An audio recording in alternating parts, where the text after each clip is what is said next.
మొన్న చేసిన వక్ఫ్ సవరణ చట్టం మీద వేసిన పిటిషన్ల మీద వెంటనే విచారణ చేపట్టేసింది సుప్రీంకోర్టు. ధర్మాసనమే విచారణ చేపట్టేసింది. చీఫ్ జస్టిస్ నేతృత్వంలో ధర్మాసనమే విచారణ చేపట్టేసింది. గతంలో చేసినటువంటి 1995లో చేసిన వక్ఫ్ సవరణ చట్టం మీదన ఛాలెంజ్ చేస్తూ హిందువులు వేసినటువంటి పిటిషన్లని ఈ రోజు వరకు విచారించలేదు. ఇప్పుడు అదంతా చర్చకు వస్తున్నటువంటి వేళ ఇన్నాళ్ళకి స్పందించింది. అందులోని పలు నిబంధనలు ముస్లిమేతరులకి తమ ఆస్తుల మీద హక్కును దూరం చేయడమే కాకుండా వక్ఫ్ ఆస్తులకు అనిశ్చిత లబ్ధి కలిగించేలా ఉన్నాయని ఆరోపిస్తూ వేసినటువంటి పిటిషన్ల మీద సుప్రీంకోర్టు ఇప్పుడు విచారణకు ఆదేశించింది. కేంద్రానికి నోటీసులు ఇచ్చింది.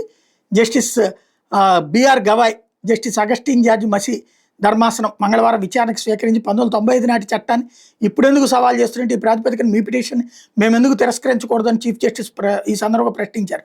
95 నాటి చట్టానికి 2013లో చేసిన పలు సవరణలు తాము సవాల్ చేస్తున్న పిటిషన్ తరపున న్యాయవాది అశ్విని ఉపాధ్యాయ విన్నవించారు. పూజనీయ స్థలాలు ప్రత్యేక సదుపాయాల చట్టం 1991, జాతీయ మైనార్టీల కమిషన్ చట్టం 92లోని పలు నిబంధనలను సవాల్ చేస్తూ 2020లో దాఖలైన పిటిషన్ల మీద సుప్రీంకోర్టు విచారణ జరుపుతోందని గుర్తు చేశారు. దాంతో ఆ పిటిషన్లతో కలిపి వాదనలు వినేందుకు ధర్మాసనం అంగీకరించింది.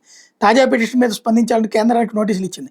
వక్ఫ్ సవరణ చట్టం 2020కి సంబంధించిన 3 కీలక అంశాల మీద మధ్యంతర ఉత్తర్వులు ఇచ్చే అంశం మీద ధర్మాసనం 22 తీర్పును రిజర్వ్ చేసిన నేపథ్యంలో ఇది కీలక పరిణామం.